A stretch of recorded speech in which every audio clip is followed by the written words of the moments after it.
entrevistan de la noche al día. Tiempo, como decimos, para analizar la actualidad de manera sosegada con uno de sus protagonistas. Y el desayuno de este viernes lo vamos a compartir con Germán Suárez Calvo, que es el presidente de Astilleros de Canarias, Asticán, y de Astilleros de Santander, Astander, la empresa de reparación naval más potente que existe en Canarias, con una reconocida solvencia a nivel nacional y también a nivel internacional. Asticán, fíjense, y Astander pertenecen a un grupo naviero con una plantilla de más de 3.000 trabajadores, con una facturación anual superior a los 700 millones de euros, y hasta que llegó la pandemia, por lo menos, ahora nos lo confirmará su presidente, Asticán reparaba aproximadamente unos 180 barcos al año de hasta unas 36.000 toneladas. Germán Suárez, muy buenos días, muchas gracias por haber aceptado nuestra invitación y por venir esta mañana a la radio. Muy buenos días y muchas de nada. Y la verdad que lo has contado todo muy bien. No sé si voy a tener que decir algo más ahora. Sí, por supuesto, esperamos que sí. Con estos números, señor Suárez, sobre la mesa, sobra decir que Asticán es uno de los grandes motores del puerto de La Luz y de Las Palmas. ¿Cómo ha vivido el sector de la reparación naval estos 15 meses que llevamos de pandemia? Pues mira, la verdad que empezamos, cuando se declara el estado de alarma, éramos más optimistas de lo que al final fue, ¿no? Pensábamos que la actividad se iba a parar bastante, se paró bastante en abril, en mayo, pero pensábamos que en junio volveríamos a una actividad medianamente normal como para trabajar sin tener que tener ningún tipo de medida laboral o recortes, ¿no? No fue así, nos equivocamos. Yo personalmente me equivoqué porque yo era más optimista de lo que realmente fue al final. Y hubo 3 meses, los 3 meses de verano fueron bastante duros, con una reducción de la actividad superior al 60, al 70%, y no sé si en algún momento estuvimos alguna semana en un auténtico cero productivo durante los meses de verano. Pero ¿Pero por qué fue aquello?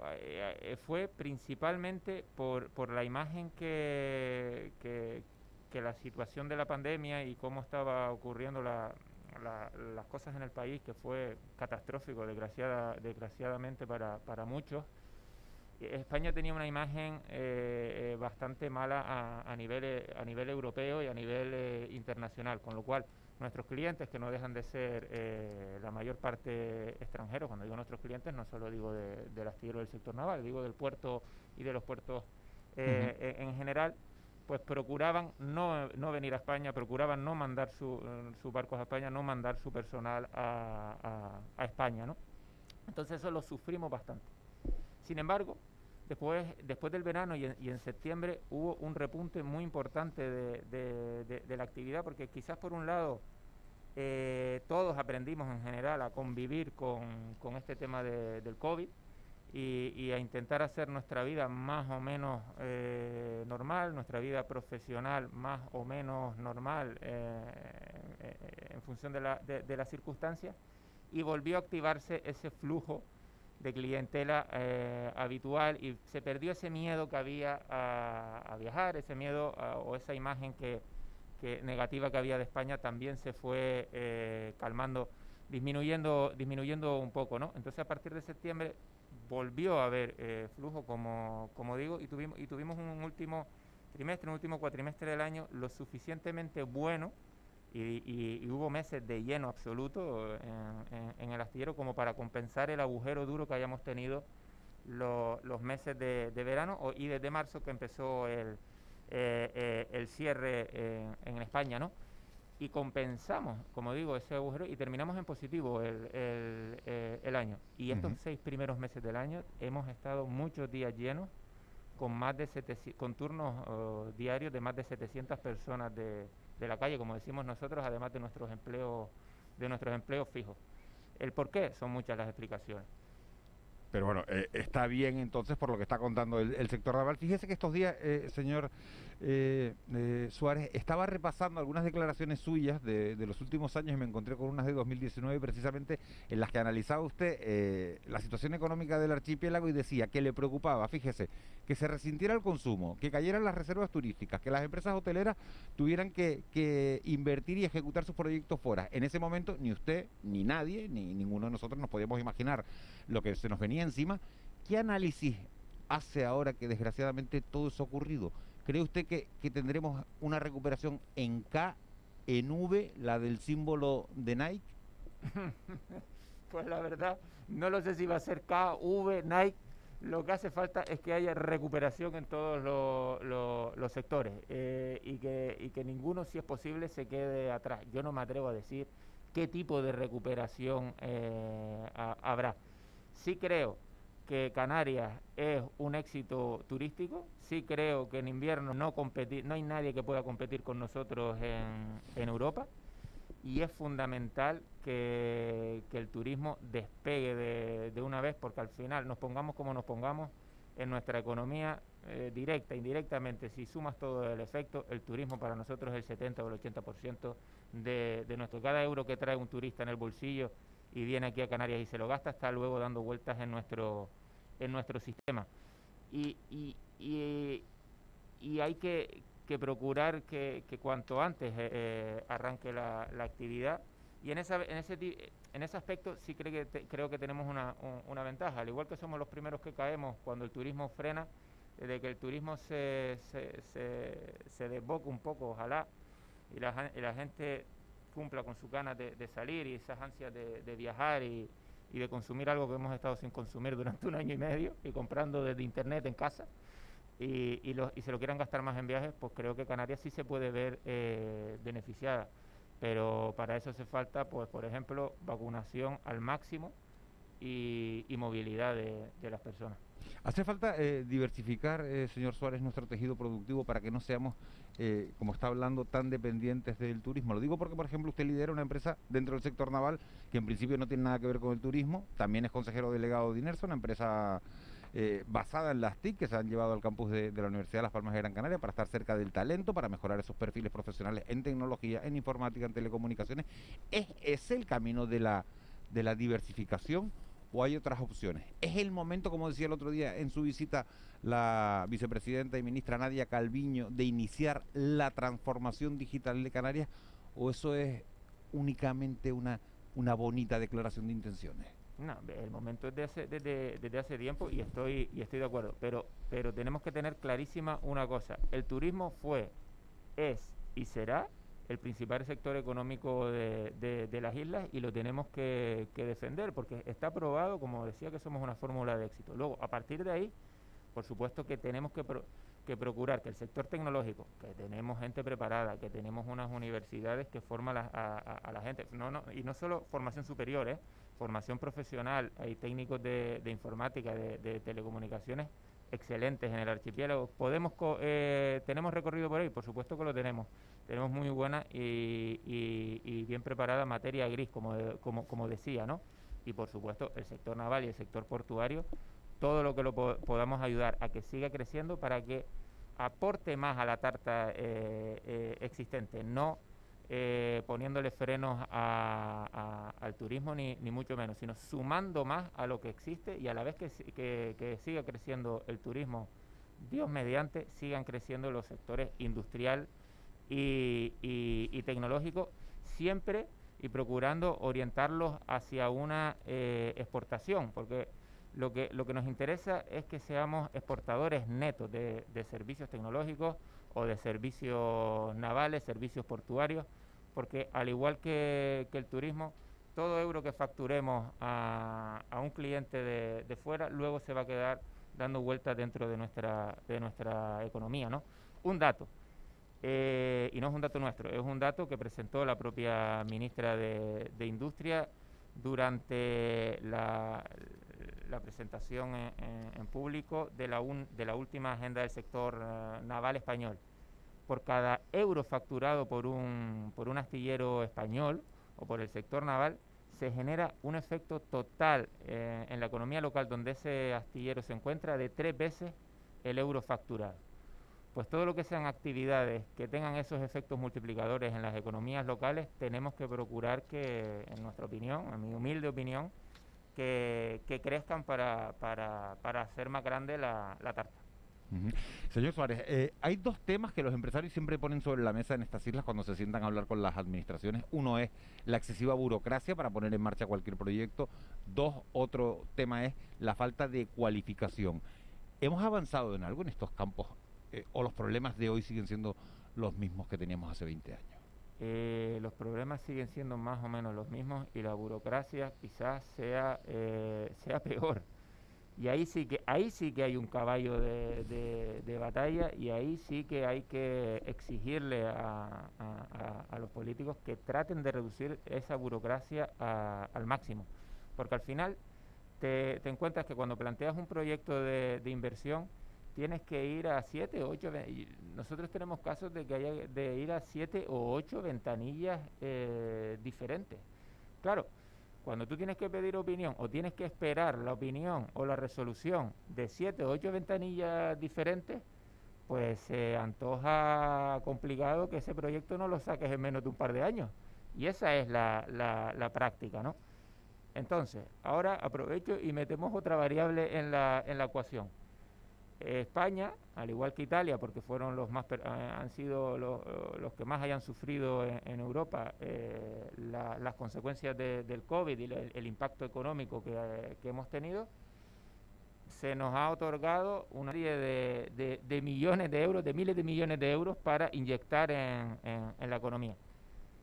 Como no se reduzca la burocracia de manera drástica, como no sean ágiles, pero muy, muy ágiles, ejecutar ese dinero, resulta que vamos a tener un porrón de millones de euros ahí en los presupuestos del gobierno de España o de los gobiernos autonómicos, y no se van a poder dinamizar en la economía. Las soluciones, la verdad que yo no las tengo ni me atrevo a decirlas, pero como empresarios sí que echo de menos que haya una unidad de gestión, que alguien, solo un estamento, asuma la responsabilidad en un plazo, 2 meses, 3 meses, 6 meses, no lo sé, pero que uno asuma la responsabilidad de todos y que no sea el empresario el que tenga que ir a 6 o 7 ventanillas distintas, porque de verdad que no vamos a cumplir los plazos, ¿eh? En cuanto a la cualificación o del personal, el personal es cualificado, lo que pasa es que a lo mejor no hay suficiente, y nos está pasando. Hay algunos gremios en los que o perfiles profesionales donde no hay gente suficiente, pero bueno, eso es un tema, en el caso del sector naval, por ejemplo, no es solo un tema de Canarias ni de España, está pasando a nivel general en toda Europa, que perfiles muy especialistas del sector naval, en términos generales, faltan. Y sí hay que hacer una labor en la juventud, en la gente joven que decide sus estudios o que se está pensando en incorporarse al mercado laboral y antes quiere formarse. Hay que hacer una labor de promoción y explicación de las posibilidades que determinados sectores industriales te pueden ofrecer en el futuro. Sí, buenos días, señor. Me ha llamado la atención, usted hablaba pasando revista, ¿no?, a los últimos meses en su empresa, y usted decía que bueno, que ha habido una época de mucho trabajo en que llegaban a tener hasta 700 personas de la calle, que creo que se refiere a trabajadores que no forman parte de la empresa, sino que, vale, o sea que genera empleo, ¿no? Genera empleo de una forma muy potente en un marco como el que tenemos tan triste en este aspecto, ¿no? Yo le quería preguntar, porque usted también ha dicho, a preguntas de Miguel Ángel Dalguani, que el turismo pues es nuestro mayor fuente de ingresos, eso es indudable, pero en épocas anteriores a la pandemia teníamos récord de entrada de turismo y teníamos una alta tasa de empleo, teníamos una alta tasa de exclusión social. ¿Qué se debe hacer, ¿no?, para que realmente esta riqueza que es el turismo pues llegue realmente a toda la sociedad, ¿no? Buenísima pregunta. Eso entra ya después en el debate si lo que tenemos es un paro estructural que jamás vamos a ser capaces de reducir o no, y cuál es el origen de esos perfiles que no encuentran empleo. Eso por un lado. Y por el otro lado, y esa es la parte todavía más importante, es la exclusión social.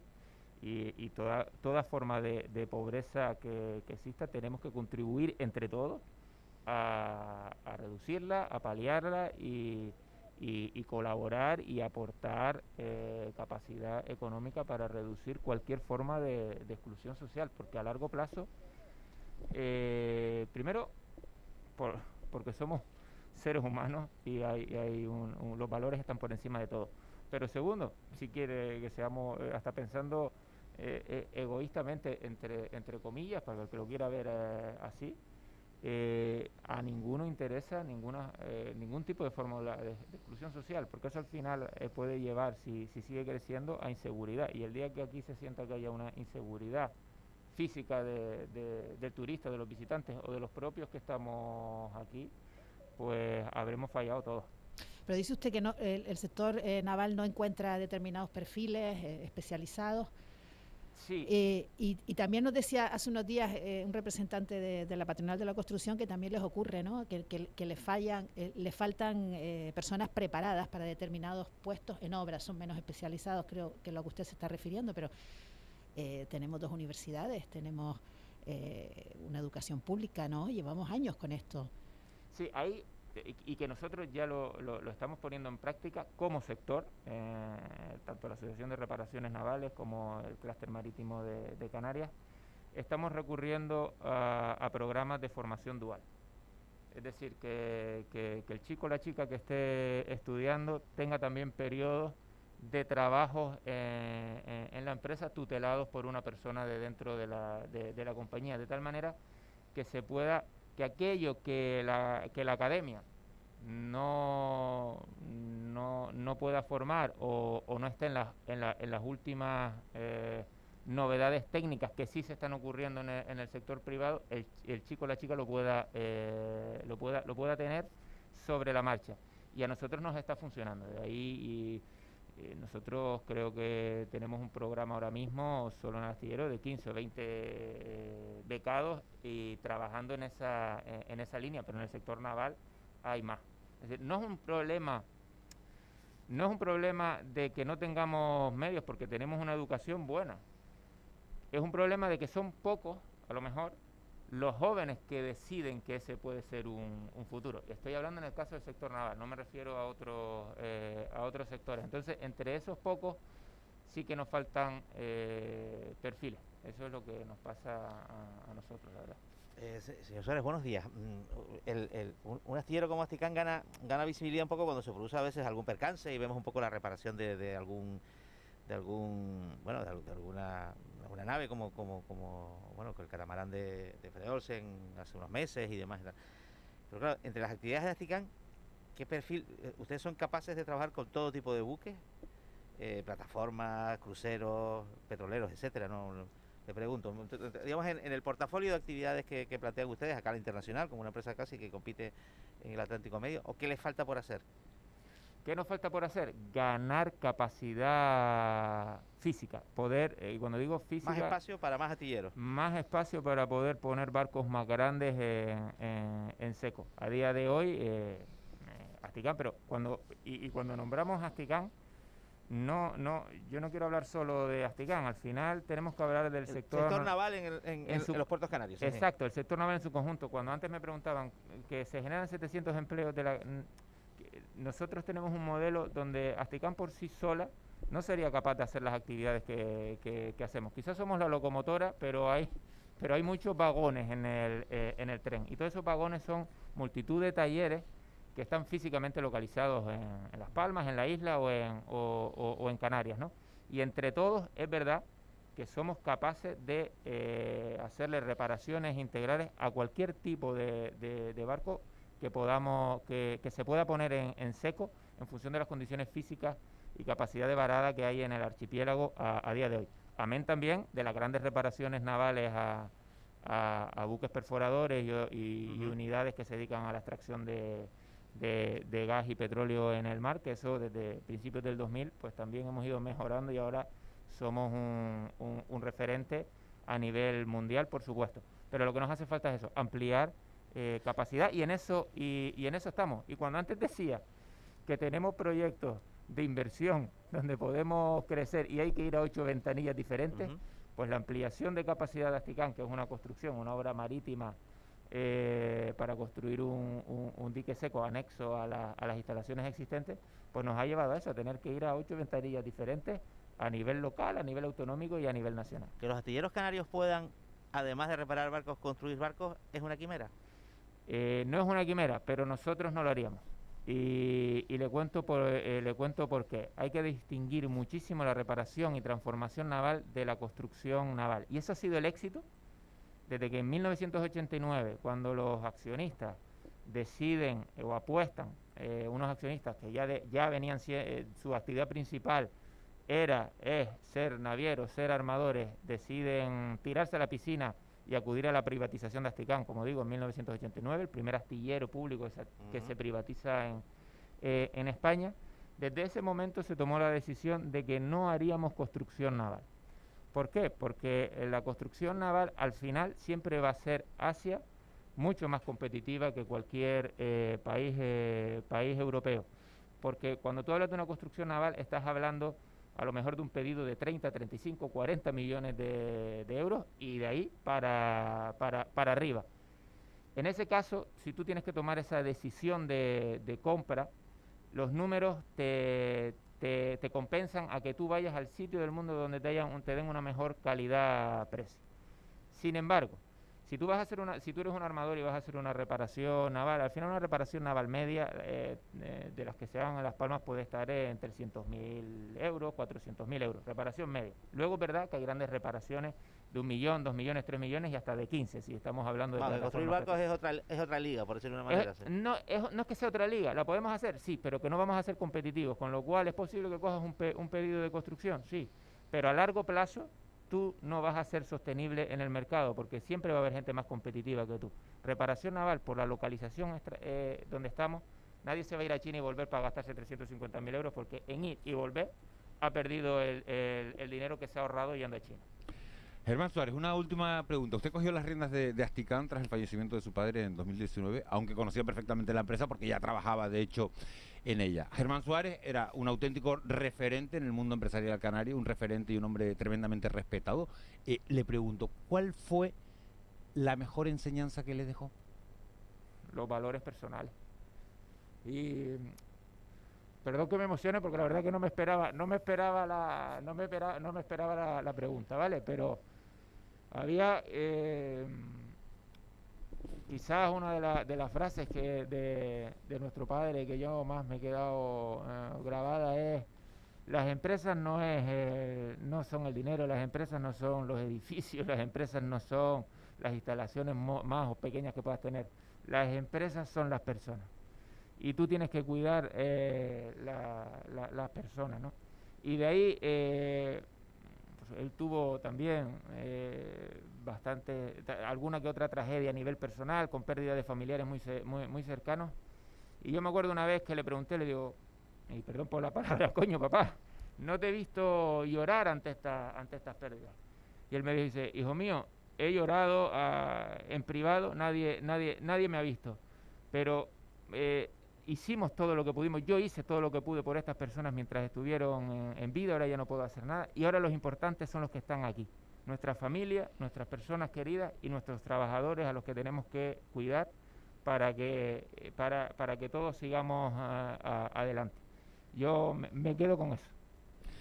Germán Suárez Calvo, presidente de Astilleros de Canarias, Asticán y de Astilleros de Santander. Ha sido un auténtico placer tenerlo aquí en De la Noche al Día. Gracias por haber venido esta mañana a los micrófonos de Canarias Radio. Muchas gracias a ustedes. Mucha suerte. Gracias. 8:33. Nos vamos con una llamada que teníamos pendiente a lo largo de la mañana, de lo que está haciendo sin duda el tema del día. Pedro Martín, presidente del Cabildo de Tenerife. Muy buenos días. ¿Qué tal? Muy buenos días. Un saludo a todos. ¿Con qué sensación se queda Pedro Martín de la reunión que mantuvo ayer el gobierno con los alcaldes de Tenerife sobre la situación que estamos viviendo de nivel 3? Bueno, la